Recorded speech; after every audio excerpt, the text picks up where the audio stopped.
semuanya, aku Nadia Ayu. Terima kasih sudah mengklik video ini. Bagaimana kabar kalian? Semoga baik-baik saja ya. Kali ini aku akan membahas tentang sebuah kisah yang faktanya masih menjadi misteri, yaitu tentang penyebab sesungguhnya bagaimana sang legenda bisa meninggal pada usia 37 tahun. Siapakah beliau dan bagaimana kisahnya? Mari kita simak cerita berikut ini.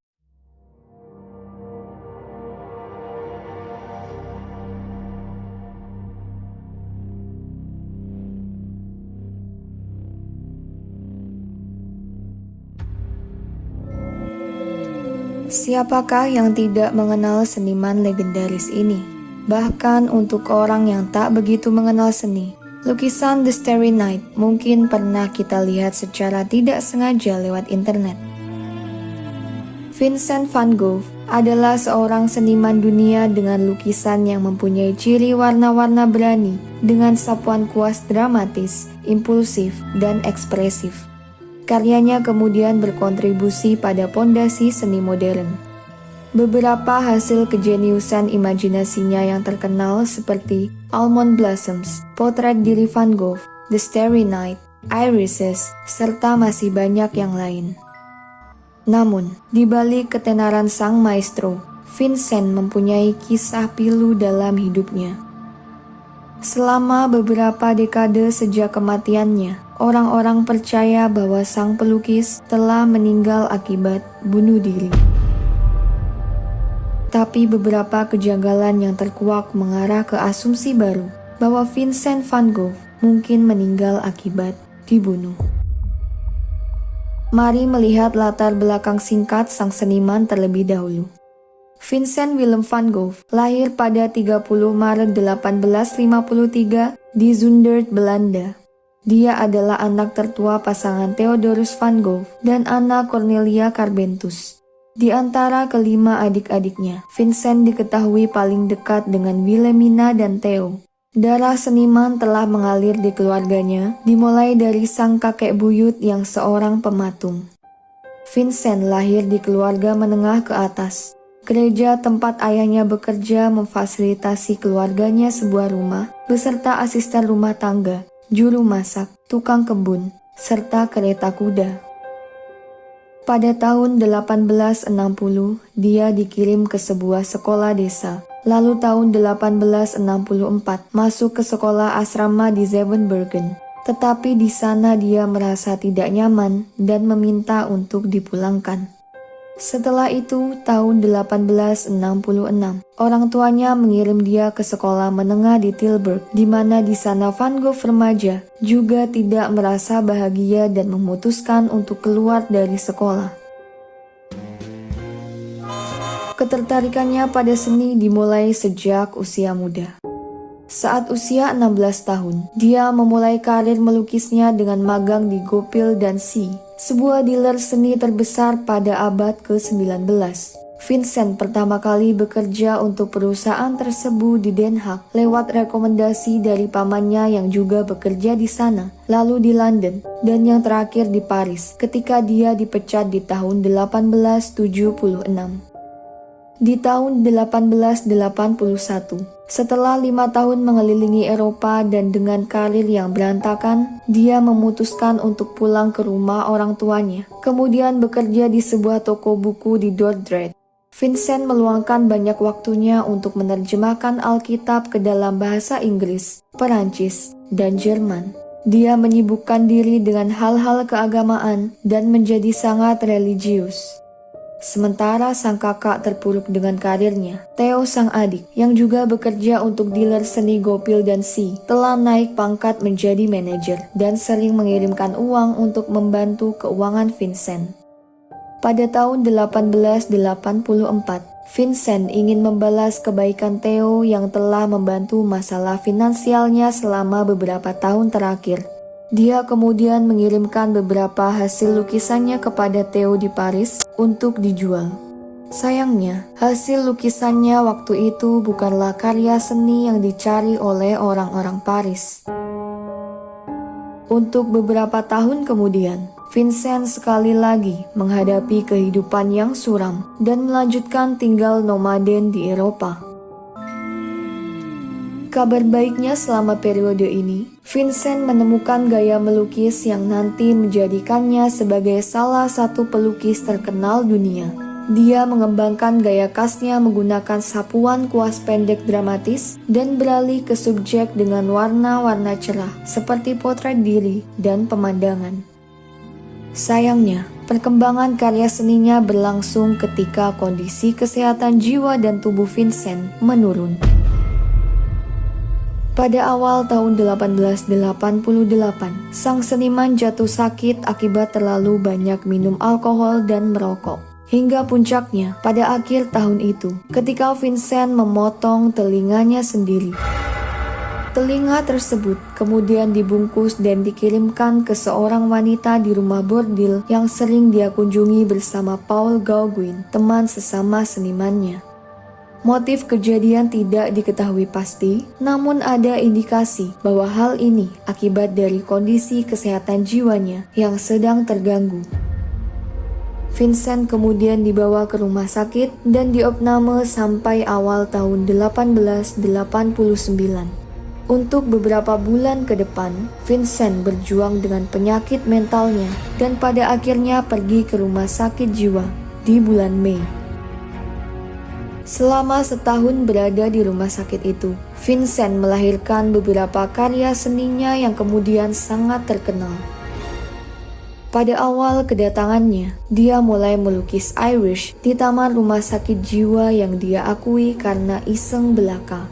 Namun Irish nantinya dianggap sebagai salah satu karya seni paling ikonik.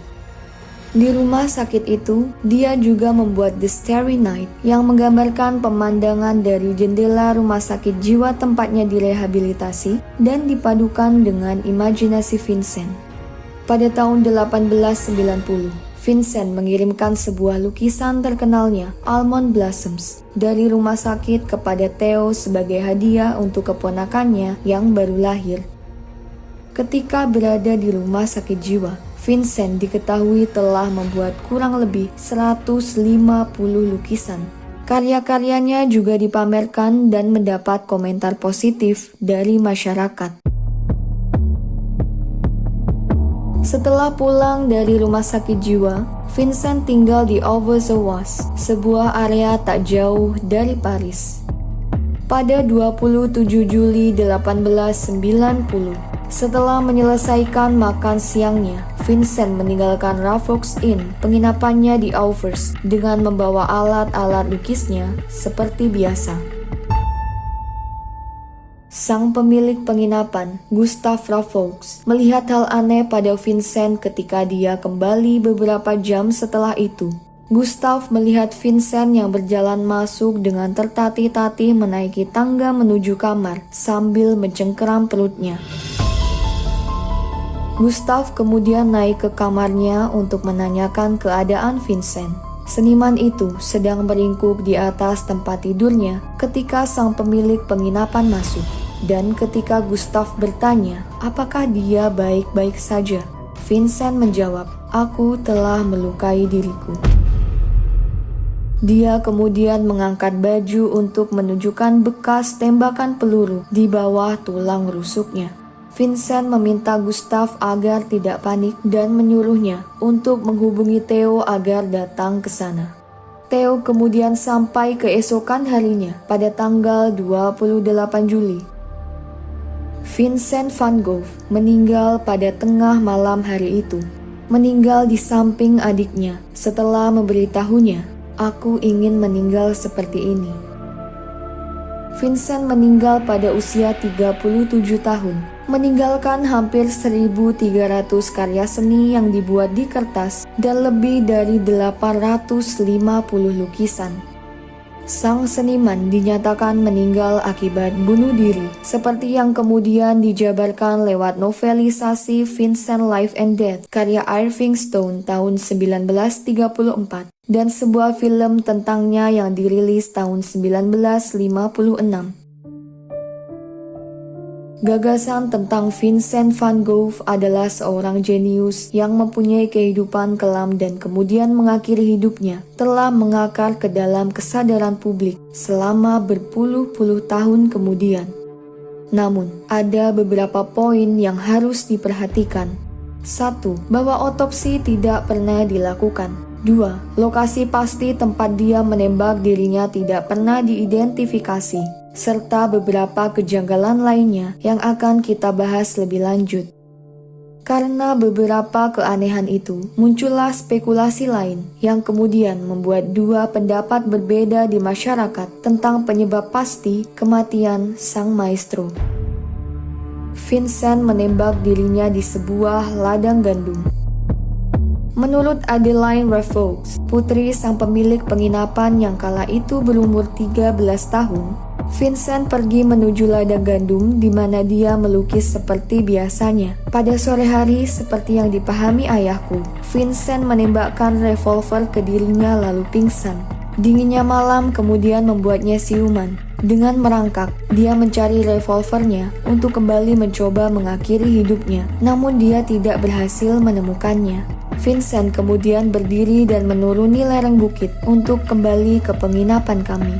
Para saksi juga menambahkan bahwa Vincent mengungkapkan, "Aku melukai diriku di ladang dan menembak diriku sendiri dengan revolver di sana." Dia dengan tegas menambahkan, "Jangan menuduh siapapun, akulah yang berusaha menembak diriku sendiri." Vincent sepertinya bersikeras menyatakan pada dunia bahwa dia memang benar ingin mengakhiri hidupnya sendiri. Mari lanjut membahas tentang kejanggalan yang kita bicarakan sebelumnya. Pertama, Vincent tertembak di area perut di bawah tulang rusuknya, yang merupakan posisi aneh jika dia ingin berusaha mengenai jantung untuk mengakhiri hidupnya. Tambahan lain, fakta bahwa pelurunya tidak menembus keluar dari tubuh Vincent mengindikasikan bahwa ada jarak di antara Vincent dan revolvernya, atau bahwa revolver tidak ditembak dalam posisi dekat. Bahkan, diduga jaraknya cukup jauh untuk dijangkau tangan Vincent sendiri. Hal lain yang mencurigakan adalah Vincent diduga menjatuhkan revolvernya cukup jauh dari jangkauannya sendiri. Seperti pengakuan sang anak pemilik penginapan, ketika dia tersadar, dia tidak bisa menemukan revolver tersebut untuk digunakan kembali. Terlebih lagi, jika dia benar pingsan selama beberapa waktu setelah menembak dirinya, lukanya akan jauh lebih parah dari saat dia kembali ke penginapan. Pada pencarian hari berikutnya, revolver tersebut tidak ditemukan dimanapun di ladang gandum yang diduga sebagai tempat Vincent menembak dirinya. Semua perlengkapan melukis Vincent juga tidak ditemukan. Dan setelah diinvestigasi lebih lanjut, tidak ada penduduk di Auvers yang mengaku menjual senjata api atau meminjamkannya kepada Vincent. Teori berdasarkan karya dua penulis biografi Stephen Naive dan Gregory Whitesmith dalam bukunya. Stephen dan Gregory mengemukakan asumsi bahwa Vincent telah ditembak oleh seorang anak laki-laki yang tinggal di daerah itu dan Vincent berusaha melindungi identitasnya. Mungkin pernyataan tersebut terdengar aneh, namun sebelum menyimpulkannya, mari kita lihat penjabaran berikut. Selama tinggal di Auvers, Vincent digambarkan sebagai orang yang eksentrik dan aneh oleh penduduk sekitar. Dia sering memakai baju yang tampak lusuh dengan rambut acak-acakan. Orang-orang juga sering menghindar saat Vincent mencoba mengajak mereka mengobrol.